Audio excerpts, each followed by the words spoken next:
कृष्णाय वासुदेवाय हरये परमात्मने प्रणताकलेशनाशाय गोविंदाय नमस्तुते। प्रेम से बोलिए भगवान विष्णु की जय, माता लक्ष्मी की जय, सर्व देवी देवताओं की जय हो।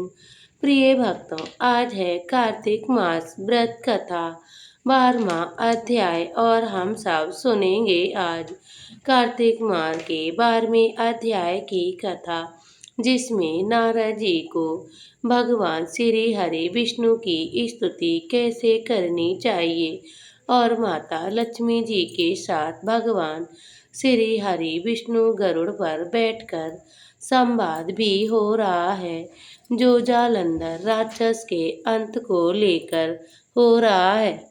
तब नारद जी बोले, जालंधर राक्षस को फिर आता हुआ देखकर सभी इंद्रादि देवतागण भय से कांप गए और भगवान श्री हरि विष्णु की स्तुति करने लगे।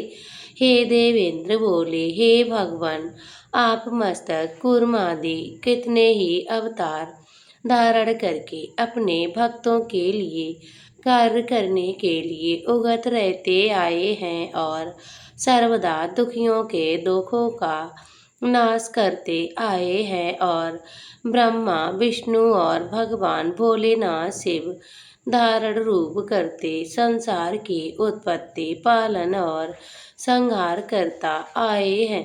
गदा शंख पद्म और तलवार आपके हाथों में धारण किए हैं। ऐसे भगवान मधुसूदन को हम नमस्कार करते हैं। आप श्री लक्ष्मीपति के पति, दैत्यों का विनाश करने वाले, गरुड़ पर सवारी करने वाले, पीताम्बरधारी, यज्ञ आदि समस्त क्रियाओं को पूर्ण करने वाले और विघ्नों के दूर करने वाले भगवान श्री हरि विष्णु इस प्रकार आपको बारंबार प्रणाम करते हैं। हे विष्णु, आप राक्षसों से देवताओं के दुख रूपी पर्वत के लिए वज्र के सदृढ़ है। आप शेष रूपी शैया पर शयन करते हैं और चंद्रमा सूर्य ये दोनों आपके नेत्र हैं। इस प्रकार रूपधारी आपको हम नमस्कार करते हैं। हम बार बार आपको प्रणाम करते हैं। तब नारद जी ने कहा, जो प्राणी इस संकट को नाश करने वाले इस स्तोत्र का पाठ करेगा वह भगवान श्री हरि विष्णु की कृपा से कभी भी दुखी ना रहेगा। और देवतागण इस प्रकार की स्तुति करने लगे। तब भगवान श्री हरि विष्णु को देवताओं की विपत्ति का ज्ञात हुआ और भगवान तुरंत से शैया से उठ खड़े हुए और उदास होते हुए गरुड़ पर सवार होकर लक्ष्मी जी से कहने लगे, श्रीमद् भगवान ने कहा, तुम्हारे भाई जालंधर ने देवताओं को बहुत कष्ट दिया है। देवताओं ने मुझे युद्ध के लिए बुलाया है, अतः शीघ्रतापूर्वक मैं वहां जाऊंगा।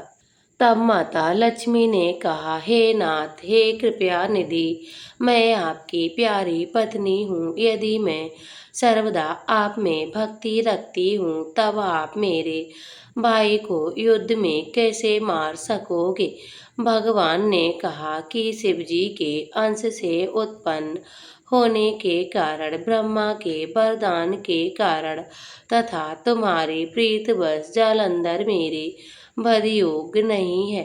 तब नारद जी ने कहा कि भगवान श्री हरि विष्णु लक्ष्मीपति ने ऐसा कहकर गरुड़ पर आसीन हुए, शंख चक्र गदा तलवार धारण किए हुए दैत्यों से युद्ध करने के लिए भगवान शीघ्रता से वहां देवतागण स्तुति कर रहे थे वहीं जा पहुँचे। तदंतर गरुड़ के पंखों द्वारा प्रणारित वायु के वेग से पीड़ित होकर दैत्यगण आकाश में उड़ने लगे। जिस तरह वायु से आहत होकर मेघ आकाश में उड़ जाते हैं, दैत्यशील जालंधर राक्षसों को वायु पीड़ित देखकर क्रोधित होता हुआ उछलकर भगवान श्री हरि विष्णु के समीप गया। इस तरह कार्तिक मास 12वां अध्याय संपूर्ण हुआ। अब सुनते हैं माता तुलसी की कहानी।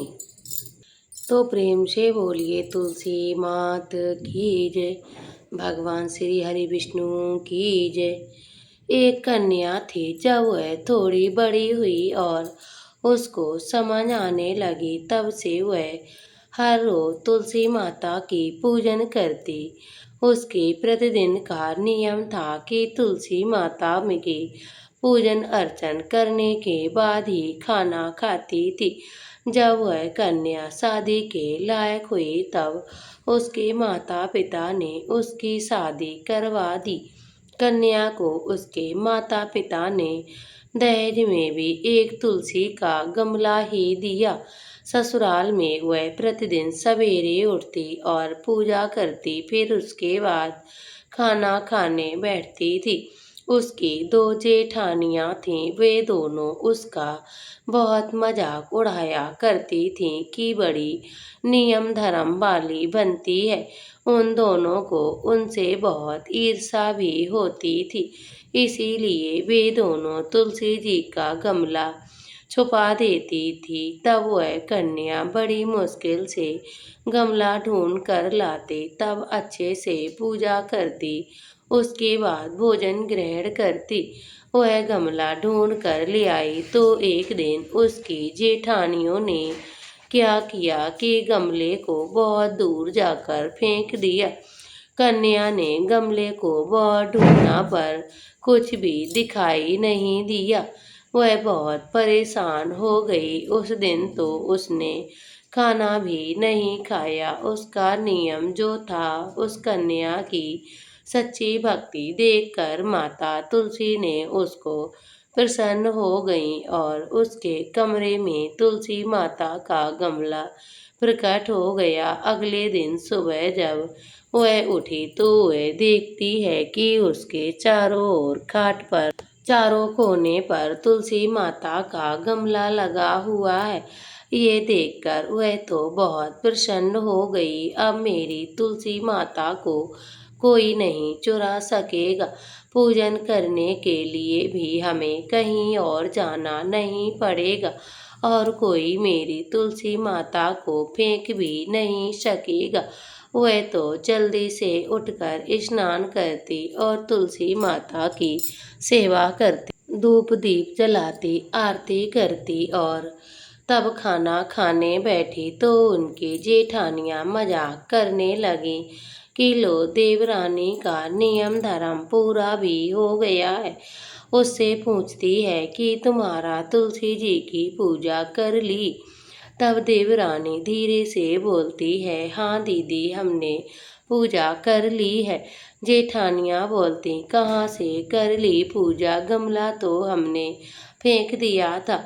तब देवरानी कहती है कि देख लो, मेरे कमरे के खाट पर तुलसी जी का गमला लगा हुआ है।